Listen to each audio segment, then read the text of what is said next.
আসসালামু আলাইকুম, সবাই কেমন আছেন? আশা করি সবাই ভালো আছেন।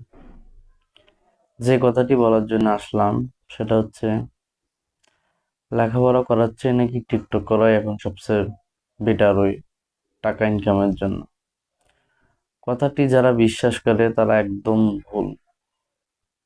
লেখাপড়ার মূল্য কি যারা লেখাপড়া করেনি তাদেরকে যে জিজ্ঞেস করেন যে লেখাপড়ার মূল্য কি। আর যারা লেখাপড়া করতেছেন তারা এই টিকটকারদেরকে দেখে কখনোই লেখাপড়া বাদ দিন না ভাই। লেখাপড়ার সাথে টাকা পয়সার কখনো তুলনা করতে যাবেন না। টাকা পয়সা এক জিনিস, লেখাপড়া এক জিনিস।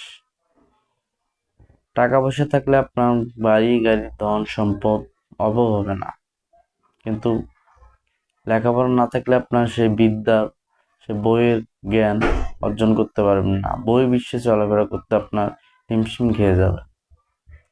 আর আপনার ধন সম্পদ কম থাকলেও শিক্ষাগতা যোগ্যতা, জ্ঞান, অক্ষর জ্ঞান যদি থাকে তাহলে আপনি বহির্বিশ্বে দাপিয়ে চলতে পারবেন। তাই লেখাপড়ার সাথে টাকার কখনো তুলনা করতে যাবেন না। টাকা টাকার জায়গায়, লেখাপড়া লেখাপড়ার জায়গায়। লেখাপড়া যারা করে নাই তারাই বোঝে লেখাপড়ার মূল্য কত। আজকে আমরা বুঝতেছি লেখাপড়ার মূল্য কত। ধন্যবাদ।